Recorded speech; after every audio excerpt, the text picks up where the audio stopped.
present. So thank you, Very Tim, and good. over to you. Thank you so much. It was not a bother to put this together. I think I want to start by saying that this is a subject that I'm incredibly passionate about, and not so much about the subject itself, but I'm very passionate about the idea of teaching this to the youth. As I've gotten older and had conversations with more adults, this consistently comes back as the number one subject people wished they learned about in school. And so it's a real pleasure for me to be able to do this, and I feel like it's actually my privilege to be here. So thank you guys for having me. The point of today is going to be to talk about financial literacy. I've prepared a presentation, and I want to let you guys know ahead of time, as I was telling Kate, I come from a very large family of people who constantly interrupt you.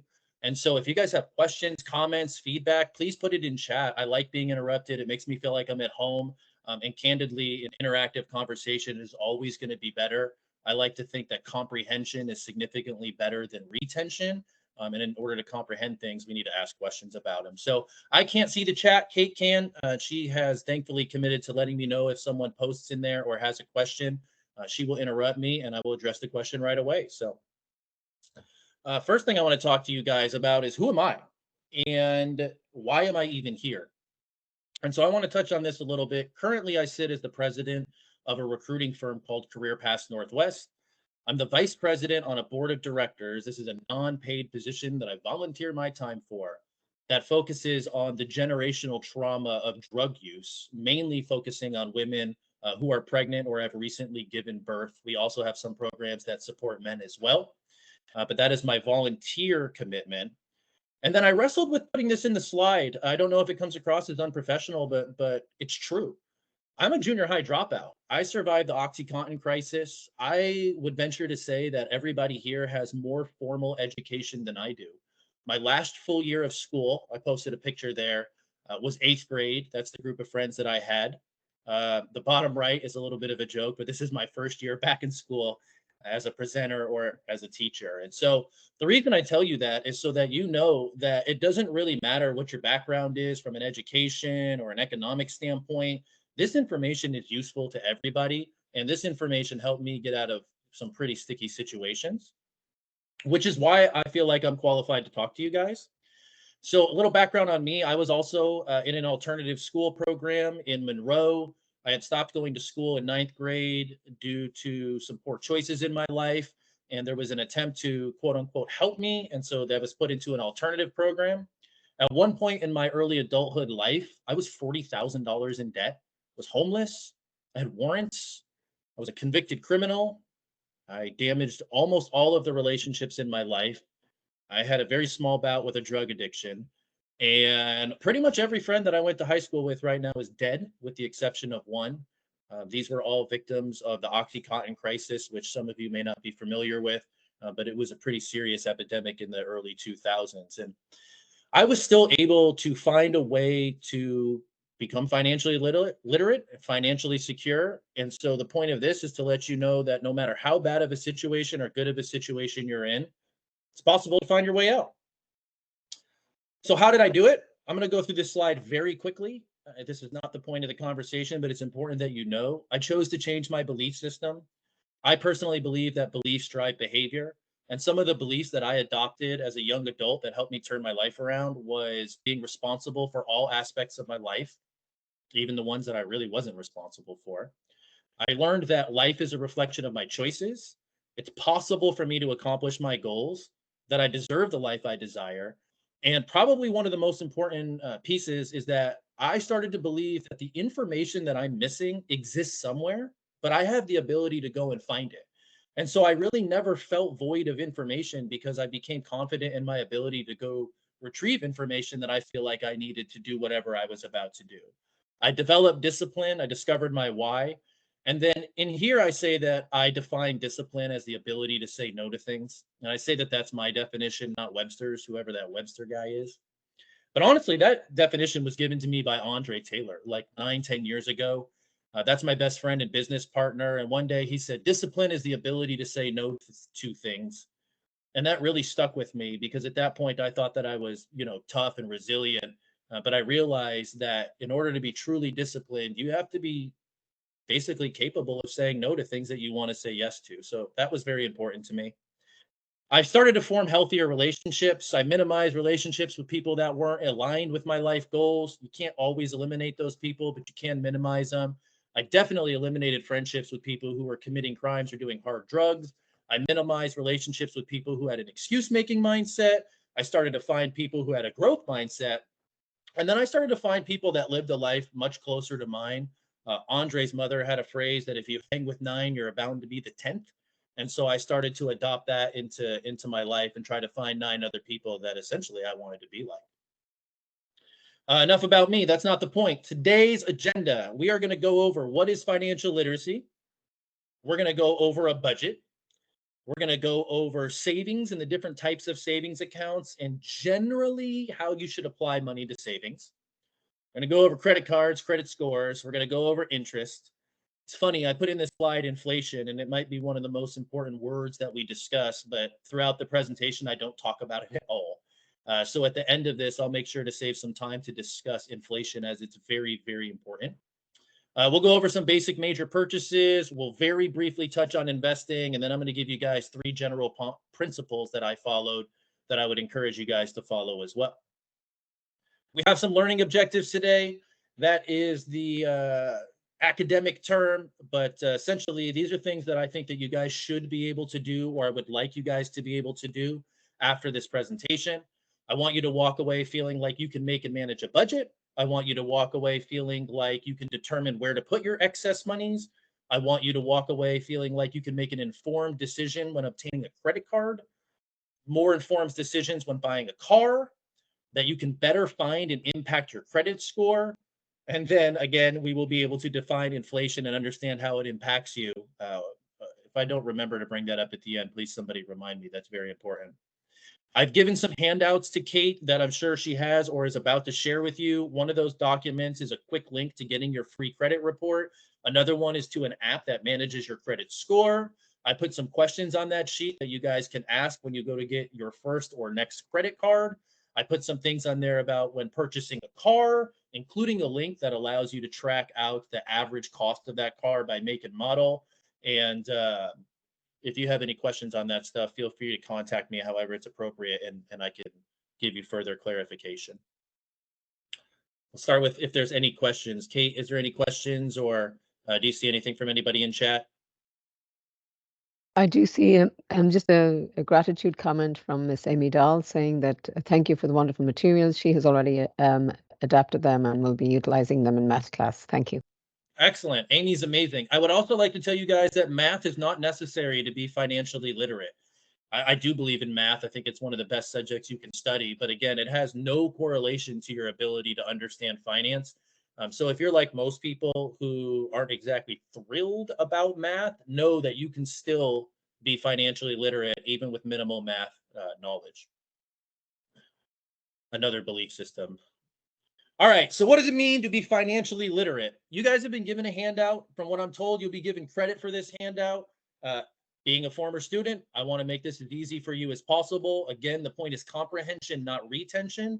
And so I have literally put in giant red letters the words that you would need to fill out this worksheet. The point is to be able to follow along and again, be able to take in and comprehend this information. So what does it mean to be financially literate? The textbook definition is financially literate means that you are someone who has the knowledge and skills to make a better and more informed financial decision. And that's what we are going to aim to become a little bit more of today. So what are the benefits of this and why should you even care? Well, one, you're going to get reduced anxiety about and fear about your financial future. If this hasn't happened to you guys yet, I beg you to try to find one adult who hasn't spent at least 1 minute of their life worrying about finances. So we're going to find a way to reduce that as it doesn't feel good to worry. You're going to be able to better achieve your personal life goals, no matter what they are. They probably involve spending money somewhere. So this will help you do that.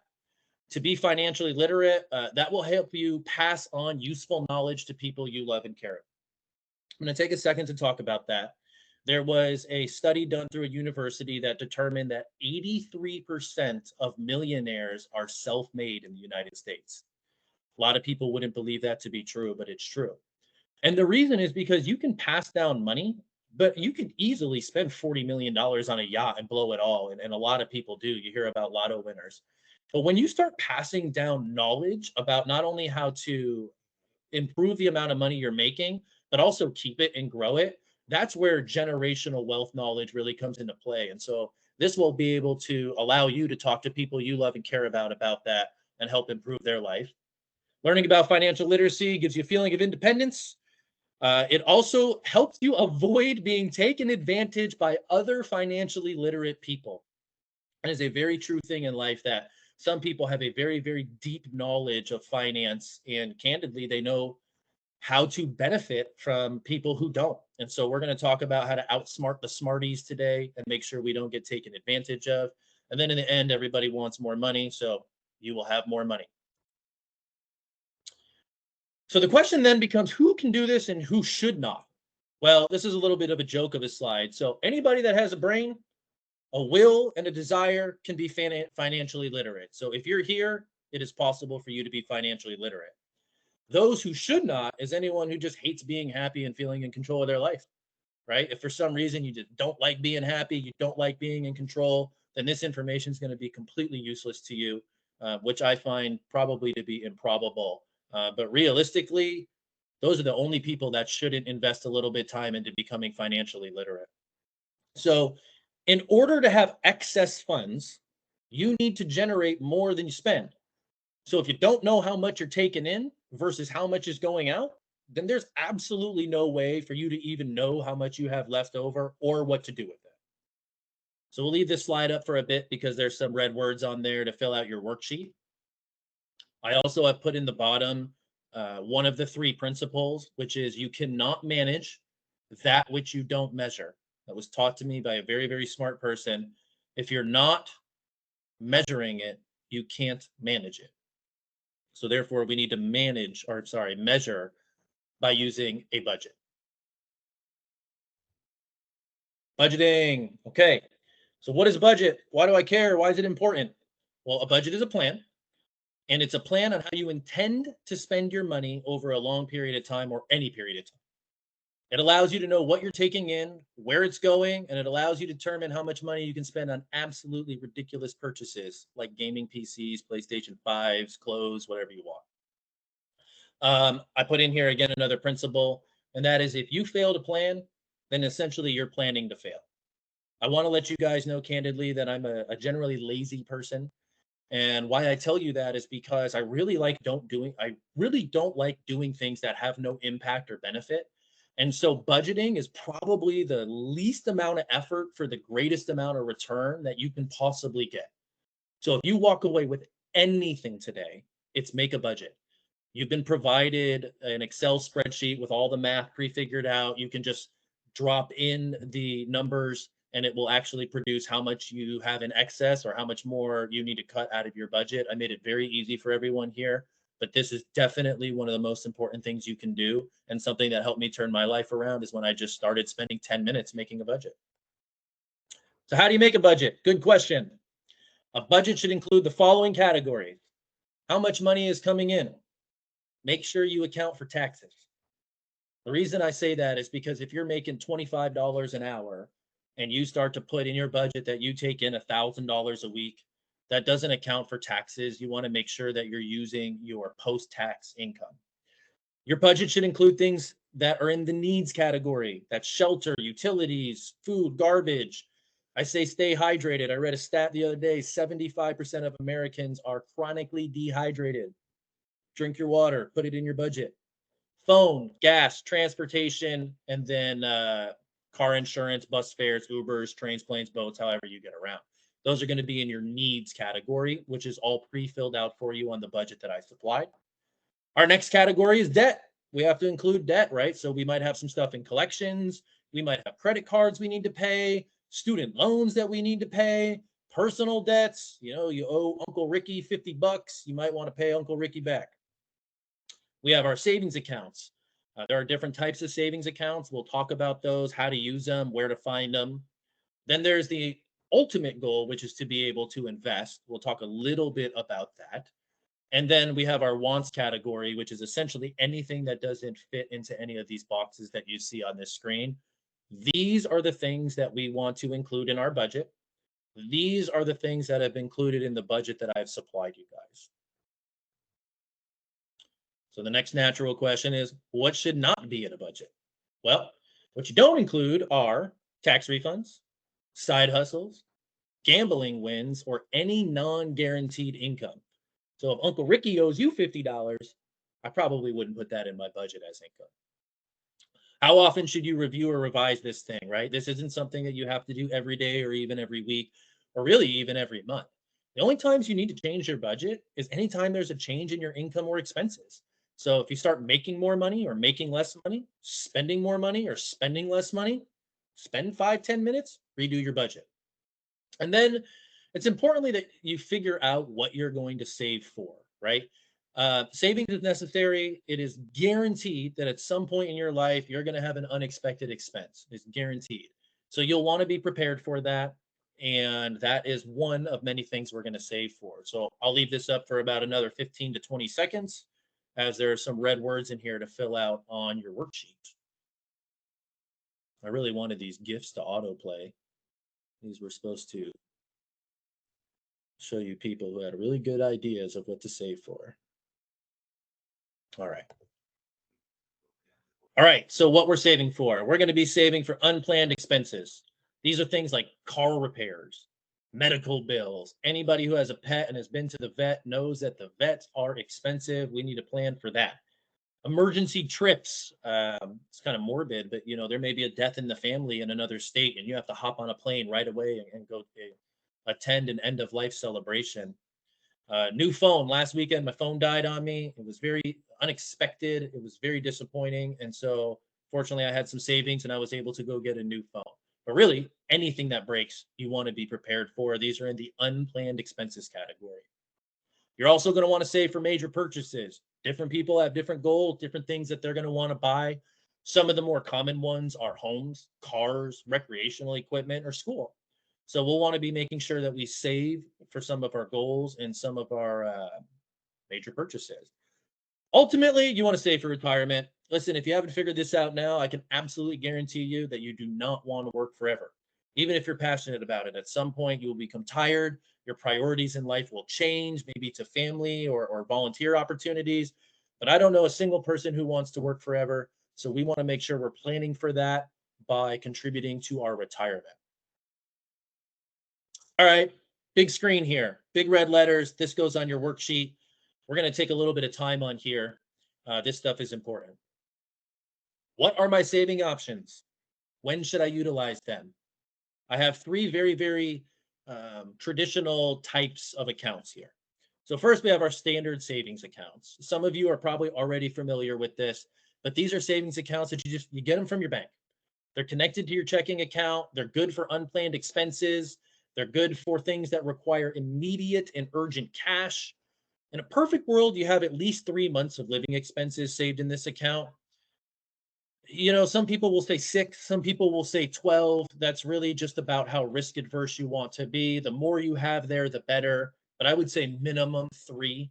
And the reason for that is that these things pay really, really low interest rates, which we're going to get into interest. And candidly, they kind of lose money over time. And we'll talk about that. But you definitely want to have some money there because it's quick movement. When I needed to buy my phone, transfer from my savings to my checking account, it's done instantly. I can buy my phone. I'm good to go. Beyond that, we have what's called high yield savings accounts. These are amazing. So these are essentially the same thing. They just pay like 10 to 15 times more interest. And the only downside to these accounts is they can take like 3 to 5 days to transfer your money. So they're not ideal for urgent or unplanned expenses because when it happens and you need the money, you really don't want to be waiting 5 business days to get your money. So once you satisfied your savings accounts with 3, 5, 6, 12 months of unplanned expenses, typically you want to start looking at high yield savings accounts where you can park more money. To put in perspective, my standard savings account pays me 0.1% interest. My high yield pays me 4. That is almost 400 times more. So it is a big difference. But this is where you want to put money for those major purchases, right? Homes, cars, boats, trains, trips, schools, right? This is where you can beat inflation and is a very good place to be. Beyond that, we have things that are called 401ks, IRAs, Roth. If you're employed, you may have heard of this. If you've been exposed to financially literate people, you may have heard of this. This may be the first time you've heard of this. Essentially, these are accounts that are designed for retirement. The upside to these accounts are that they, in some ways, you don't pay taxes on that money. It's a very simple way to say it. The downside is you have to keep it there forever, like 39, 40 years. And so what you want to do is you want to contribute money to this retirement account because it's tax free. And in most situations, your employer would match those contributions, which is also tax free. So if you're in that situation, you definitely want to take advantage of it. While you may not believe it now, there is a day that you will retire and you will be thankful that you have some money squirreled away in these accounts. I'll leave this slide up for another 10 seconds just to make sure you guys can get the red words. It's Kate here, and I just wanted to ask, just to maybe point out that the high yield savings accounts, sometimes they're called CDs. So Those are different. CDs are okay. Yeah. So do you want me to talk about that a little bit? Oh, maybe a quick clarification then. Thanks. For sure. So CDs are called certificates of deposit. That's what the acronym is short for. And those are essentially contracts that you make with a bank. So you'll say, hey, I'll give you $100. And the bank says, cool, I'll give you way more interest than most people, like 5 or 6%, but you have to keep it here for 12 months. And so there are some penalties associated with taking that money out early. But those are really, really great long term savings options. So I'm very glad you brought that up because if you're going to be buying a home and you know that it's not going to be for a year or two, sometimes it's a great idea to get CDs and park that money there because you're not going to spend it and it pays you more. High yield savings accounts are offered through like Citibank, American Express, JP Morgan, and really they're just a regular savings account that pays so much more interest. The technical reason for that is because those people are actually investing your money and it's cheaper to borrow it from you than it is the Federal Reserve. So they're very, very similar. However, they are actually different because a CD requires you to keep it there for a certain period of time, where a high yield savings account does not. Does that make sense? It does. Thank you. Of course. Great questions. Any other questions, folks, or comments? Just at this point? Okay, nothing in the chat right now. So onward. On to the next slide. All right. How much should I save where? Generally, the legal disclaimer is a joke. I am not a financial advisor, but there's a reason I chose the word generally here, and we'll talk about that. So honestly, you're going to want to pay all your need stuff first in your budget. You got to have your house, you got to have your car, you got to have food, you got to have water, right? These are things that you absolutely have to pay first. So after you pay those expenses, then what do you do? Generally, you should pay your debts first. And generally, you should start with the ones that have the highest interest, which are usually credit cards. The reason for that is it's ultimately cheaper to pay down the high interest rate ones first, but you should pay your debts first. The problem with that and why I'm using the word generally is because you also still want to have some savings for unplanned expenses. So maybe you start out by contributing to more to your savings account. And then after you've gotten whatever number you feel comfortable with in there, then you start putting more of that monies into your debts and paying down those debts. So those two can kind of be 2A and 2B, if you will. But you really want to get to at least 3 months in your general savings account, because then you can start contributing monies towards your high yield savings accounts, retirement accounts, and start to get those buckets filled up, if you will. So step one, pay your needs. Step two, pay your debts and or contribute to your savings accounts. Step three is retirement. And then after all that's done, you're in a position to start investing excess money, which again, we'll talk a little bit about. And for a lot of people, it doesn't come till, way later in life. If you're fortunate enough to have it come earlier, great. But ultimately, you want to satisfy these other categories before you really consider investing, generally. Now, depending on your level of discipline, you can decide what's worth saving, what's worth investing, and what's worth spending on things that are in the want category. I think it would be naive of me to say that you should just never buy anything you want until you get these buckets filled up.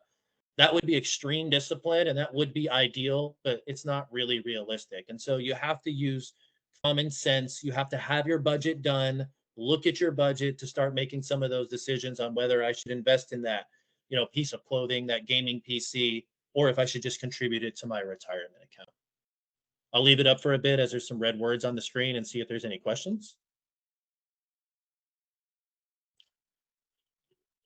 Could I Right. ask if everybody can see all of that screen under the word red discipline? There's another sentence. I know I cannot see the sentence underneath it, Tim. If you wouldn't mind calling that out, and I don't know if others would be happy to tell me if they can see it all. Yeah, I So I wonder can. why it's doing that. I'm sorry. All right. It says, Mm, depending on your level of discipline, you can decide what is worth saving, what is worth investing versus spending on things in the want category. Thank you. Yeah, I apologize. If that comes up, let me know. Sure. I may know a bit about financial literacy, but I know very little about sharing presentations inside Microsoft Teams. So not my strength. I have a gold box here that I want to point out that discipline is the ability to say no to something. That's our third principle. I'll be mindful of the bottom of the screen. All right, we're going to transition here. The wild world of credit cards. So why do I call it the wild world of credit cards? It's because the outcomes of a credit card can be extremely positive. They could also be extremely negative, and it's my responsibility to be honest with you guys. So the positive side of a credit card, some of them are that you can build good credit. That's going to reduce the cost of borrowing in the future. Some of them give you cash back, travel rewards. Some of them are actually pretty good. So if you're very responsible with a credit card, you actually can make some money that way. It's risky though. Third is it's a last resort option for unplanned expenses, right? You're working on your savings account, you're building, you're following all the general principles, and then boom, life happens. A credit card can help you in that situation. Unfortunately, there's some very, very, very strong negatives to a credit card. Credit card can negatively affect your credit score. So pretty much anything other than just paying it on time can negatively affect your score. They can become addictive and you can start to do frivolous spending to the point where it actually ruins your life. I wrestled with putting such a strong phrase in this presentation, but again, it's my responsibility to be honest. There are some people whose credit cards have absolutely ruined their life. They start getting into way too much debt. They're getting calls all day from creditors. They can't pay back the loans. Their wages are getting garnished.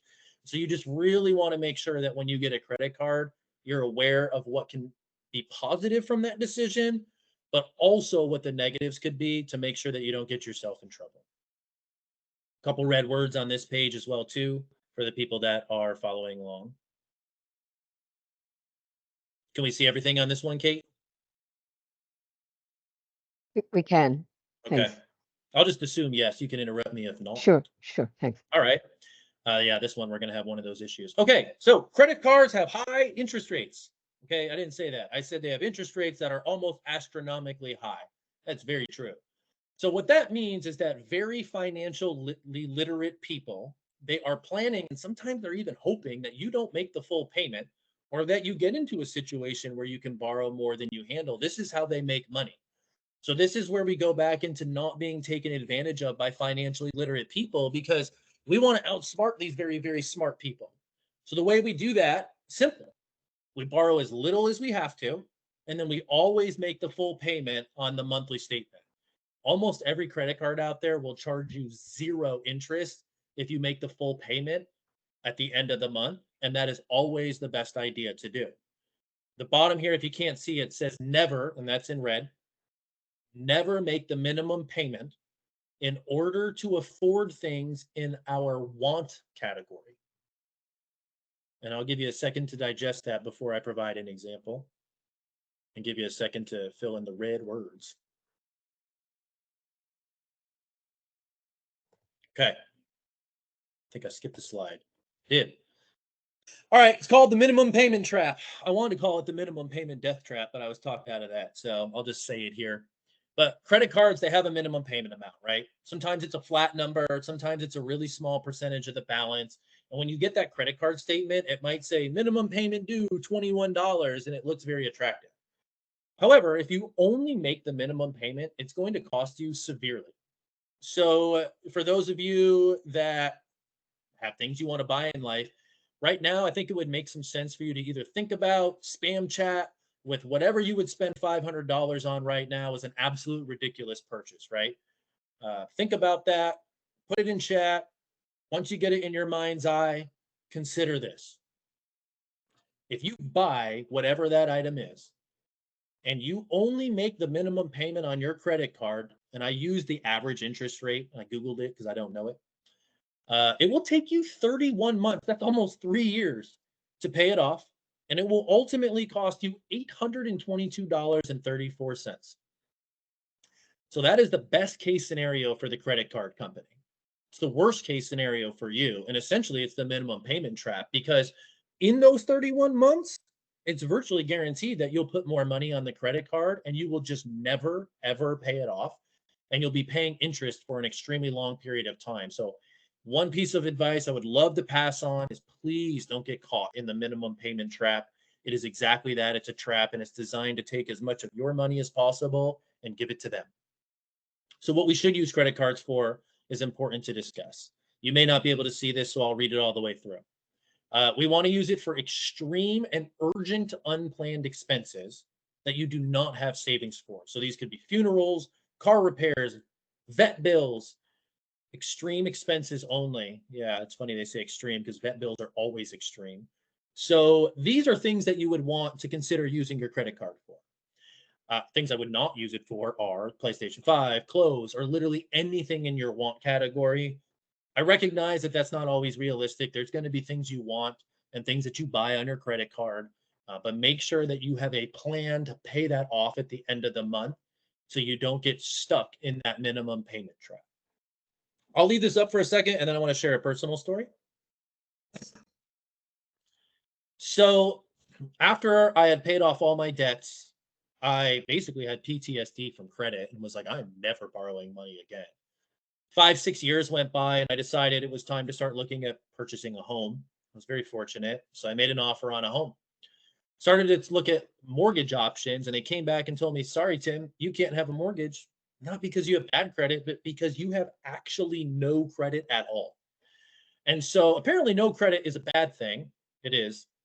And I had to find a way to get credit. So naturally, I went to go get a credit card. But they wouldn't give me a credit card because I had no credit. So the question became, how do you get a credit card with no credit? And the only way you get credit is really by kind of having a credit card. So also at that time, I was living with somebody who would message me and say things like, hey, I just picked up groceries. Can you pay half? Right. And so I came up with this solution where I went down to my local bank and I got a secured credit card. What that means is I gave them $300 of my own money. They gave me a credit card with a $300 balance. And what I did was gave it to that person to use for monthly expenses like groceries. But you could also do that with things like gas. It's secured, which means there's no risk in getting yourself in trouble. It's a very, very small limit and it allows you to build credit. And so once I did that, I actually built credit extremely quickly. Like 6 to 12 months later, I had a very high credit score from just using $300 a month. So for those of you guys that are looking to obtain credit in a very safe and secure way, you might want to explore what's called a secured credit card. Very safe. I'm going to go to the next slide. All right. So how do I get my credit score? How do I manage my credit score? What do I do with this information? So if you weren't given the handout by me, you would want to get your annual credit report from these 3 places annually. It's free. You also can use apps like Credit Karma. I'm not paid or sponsored by Credit Karma. It's just the app I happen to use. And those are 2 different ways that you can look at your credit score and then manage it on a day-to-day basis. In order to Tim? approve, yes. Oh, I'm so sorry to interrupt. It's hard to find a spot to interrupt. So we've had a question about, could you talk about credit limit on Yeah. the credit cards?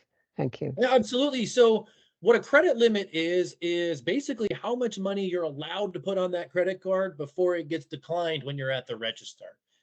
The way they determine that is a whole long math equation, but it's basically how much money do you make and how likely are you to pay it back based on your credit score. And so that is what a credit limit is. Now, as you improve your credit, as you start to make more money, they can raise those credit limits.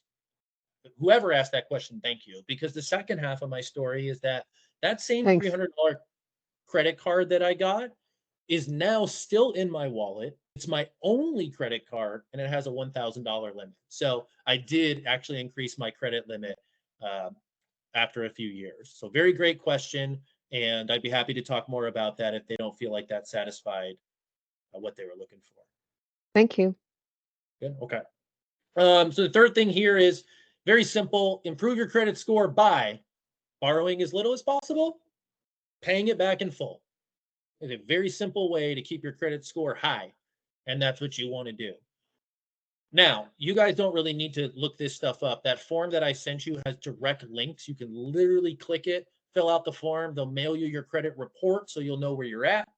There's also a link there for the app. You can just download it, put in your information. It'll start telling you if you have a credit score, what that credit score looks like. And so my goal is to make it very easy for you guys. There's some red words on here, so I'll take 10 seconds for you guys to fill those out. I have another question then.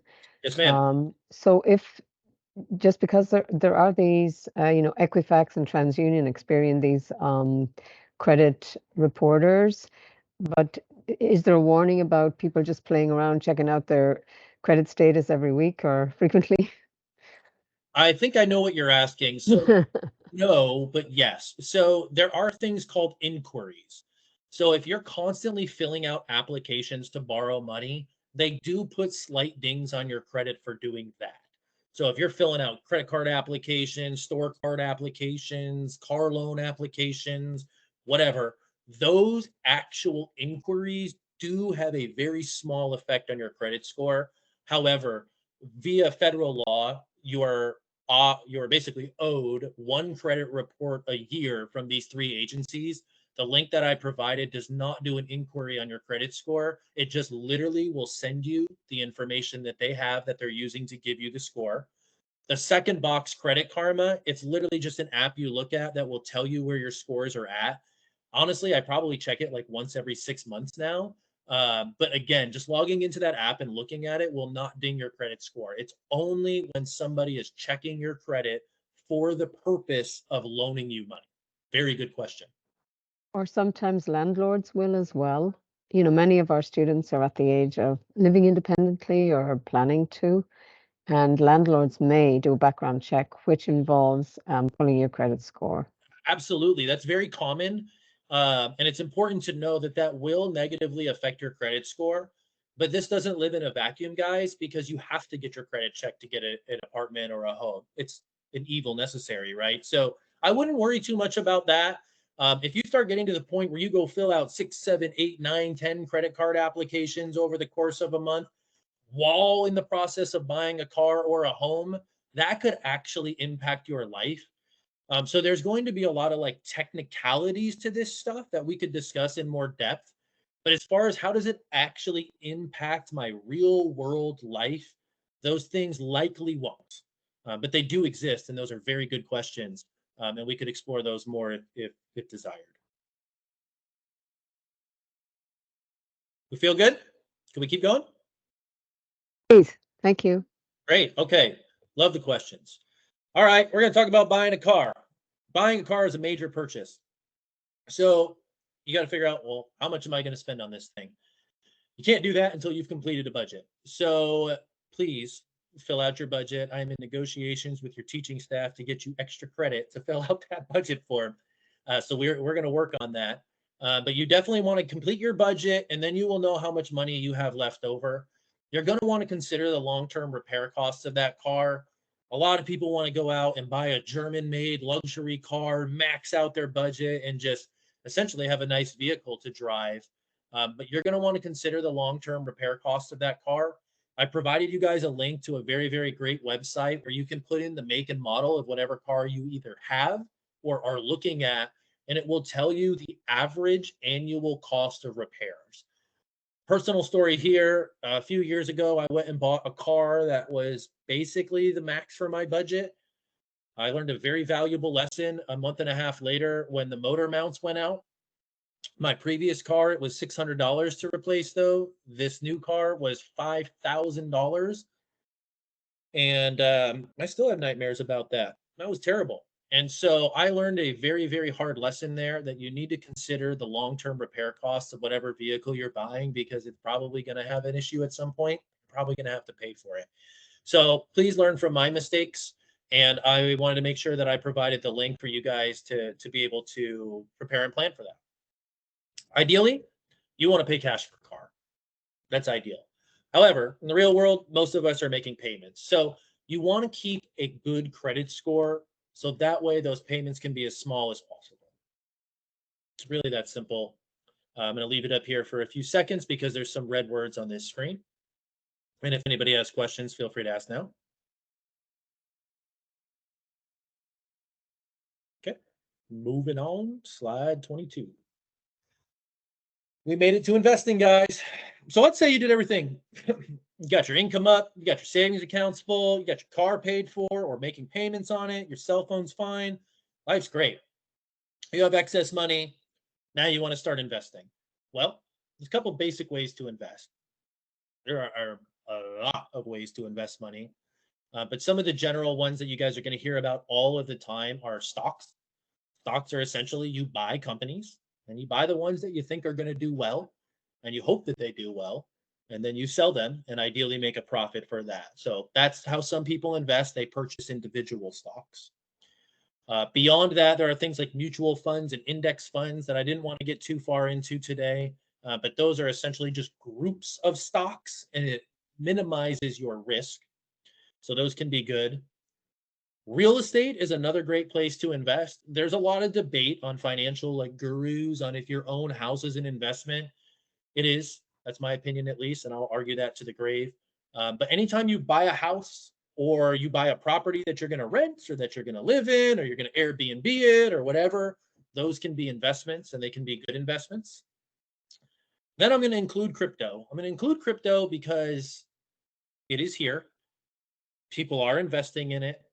So it's important that we touch on it. I will simply say that crypto is a speculative asset.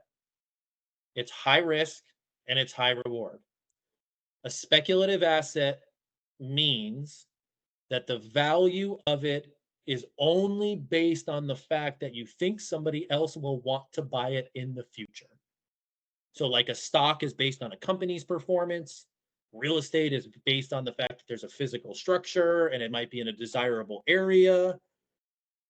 Crypto is based on the idea that somebody else will buy it from me in the future. Again, I'm not a financial advisor. I don't want to get too far into this, but feel free to Google the word speculative asset and go down that rabbit hole. But crypto is in that category. But these are some very, very common ways, I think is the best way to put it, to invest your money after you've satisfied all of those other buckets. Any questions here? Some red words on the screen. I'll leave it up. Nothing right now, Tim. Principles, which I believe I spelled wrong on your sheet. So I apologize for that. I'm definitely not a spelling bee champion. But I did correct it in this slide before I came here today. So the three principles that we discussed are that you cannot manage that which you don't measure. So make a budget. If you fail to plan, then you are absolutely planning to fail, which also means make a budget. And number three is the discipline is the ability to say no to something, which means follow your budget. So if you take away anything today, please make a budget. Now, room for questions before I touch on inflation. Do we have any questions coming up from folks? Around banking, All right. Does investing, anybody know what budgeting? inflation is and is willing to put in chat what they think it is? Any No. guesses? Any Yeah. participants? I hear Okay. a voice. Who's trying to speak there? What? Inflation? A lot of teachers, we don't want to get it wrong, right? Yeah, it's okay. I'll touch on this. I'm not even going to give a textbook definition of inflation because it gets complicated with CPI scores. All right. Inflation is probably a term that you've been hearing over and over and over again since we came out of the pandemic. Um, and it's important that you understand inflation and how it affects you. Inflation simply is the cost of goods and services becoming more expensive. Listen, we all have a grandpa or a parent that's like, back in my day, gas was 25 cents, or I used to buy a loaf of bread for 50 cents, right? Or, hey, I need money to go out this weekend. And they're like, here's 20 bucks. And you're like, what am I supposed to do with $20? So, no, they're not crazy. It's just that when they were younger, things were cheaper. So, things get more expensive for a lot of reasons, but essentially, inflation is a result of the Federal Reserve printing or issuing more money. So, what that simply means is that it's pretty much guaranteed that over time, things are going to become more expensive. So, the reason I think it's so important to learn about this is because this is probably the number one thing that affects the common person. So, if you were to put $100 in your bank account back in 1912, you could probably buy, like, I don't know if they had cars back then, but at least something, right? Whereas today, I don't even think you could buy a video game for $100. So that's why when you save or invest money, people are going to tell you you want to beat inflation. This is another reason I'm not a big advocate of throwing all of my money into a general savings account because honestly, if you leave it there long term, it technically loses value. So I get that I'm getting into a little bit more complicated of a subject, but to keep it simple, I would say be aware of what inflation is, spend 5 to 15 minutes researching it, understand that there's really nothing that you can do individually to stop it from happening. But in order to not, I don't want to say become a victim of it, you want to make sure you're keeping money in savings accounts that have the highest interest rates possible. That would be my very basic advice on inflation. I would be very happy to come back and dive deeper into investment conversations, get further into the world of inflation, how they score it, why they score it, when they change the score of it. But I don't think we have time for that today. And so I think I'm going to go ahead and leave it there and just see if anybody has any questions, comments, concerns, feedback, anything that you feel like I should either answer or no. So, any questions coming from any of our participants here? Not really. Okay, it's one of our students, Aiden, saying not really. Thanks, Aiden. Sounds like that was pretty clear, Tim.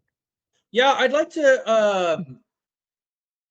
I think I'd like to end this by saying I gave a handout to Kate with my socials on it, my professional socials. I'm not really sure what the rules are, how that works, but if someone wanted to reach out and have discussions about this stuff, I'm not going to be giving exact advice like do this, but I would be happy to discuss these principles more in depth, however that fits with the rules.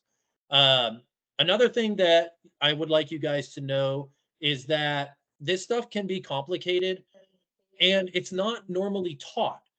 So when I was telling a lot of my friends and family members that I was going to be having this discussion today, almost all of them asked me, "Hey, can I get a copy of the presentation?" Which feels good because the people in your life you think want to support you. Until you found out they were like, "No, I want the information too." No one taught this to me when I was younger. And so I'm going to ask that you just trust me on this. As you kind of progress in life, get older, and have more experiences, this information becomes more useful and more valid. And so please take the time to look through the material, ask any questions. There's no such thing as a bad question, and get yourself a little bit more financially literate so that you can reap the rewards and benefits that we talked about, I think, on slide 3. And we do Yeah, have a yourself being student question. Do you want to ask it yourself, Citrona? Yeah, sure, I'll ask. I just Thanks. was wondering, do you have any advice for somebody that wants to be an entrepreneur, like when it comes to managing money, investing, starting out, things like that? Yeah, I have a lot of advice. So I became an entrepreneur about 15 years ago. It was probably one of the best and worst decisions of my life. So I would be happy to describe that more later. What I would tell you is being an entrepreneur is very, very, very hard. You're going to get a lot of advice from people that we call entrepreneurs, and they're typically all over the internet. On one of my first slides, I'm glad you asked me this question actually, because I wanted to talk about this. I said one of the things that helped me change my life and get into a better situation is I started paying attention to what people are doing, not what they're saying. There's a phrase that back when the gold rush occurred, the people that got the richest were the ones selling shovels. But for me, there's a guy that sells a series called Rich Dad Poor Dad. And all of the financial gurus will tell you on the internet, hey, read his books, which, may be a good idea. But in those books, he starts talking about buy real estate, I get rich off real estate. But it dawned on me that if he's getting so rich off real estate, why is he spending all of his time making these books and doing these seminars? That's how that guy is making his money. So if you're going to be getting into the field of being an entrepreneur, I would encourage you to find people that are actually entrepreneurs that can give you real advice around what they're actually doing. So for me, my first year in business, I made $19,000 pre-tax. That is like less than minimum wage. So be prepared to struggle for the first couple years. I would also tell you that it is going to be a constant series of solving problems that no one has the answers for. So you want to be prepared to do some extreme problem solving, and that it can be probably one of the most rewarding decisions you ever make in your life. So I had something they called oppositional defiancy disorder, which essentially means I didn't like rules, and I still don't. So for an entrepreneur, it's good because you don't have a direct boss that you're answering to, but at the same day, with great power comes great responsibility. You don't have anybody to cover you when you're feeling down. And the last piece I would offer you is that also know that entrepreneurs are pretty much the only people who can go to work and lose money, right? Anybody can go to work and not perform their job and still get paid for the time they're there. So you want to make sure you're doing your due diligence, you're making smart decisions, you're being efficient, you're learning from people who actually have done it before, not just selling you a program. And I would recommend finding a mentor at some sort of level and picking their brain and asking just an enormous amount of questions. And I'd be happy to go into more detail, but I think I only have 2 minutes. So first of all, thank you for that question. And I hope you do really well as an entrepreneur. That would just be awesome. Thank you so much for sharing. I really appreciate that. My pleasure. Pleasure's mine. Thank you again. We have time for one very quick question. Say that again? I just said we had time for one very quick one, but time is running out. So I see a hand clap, and thank you for that. So thanks coming in from folks.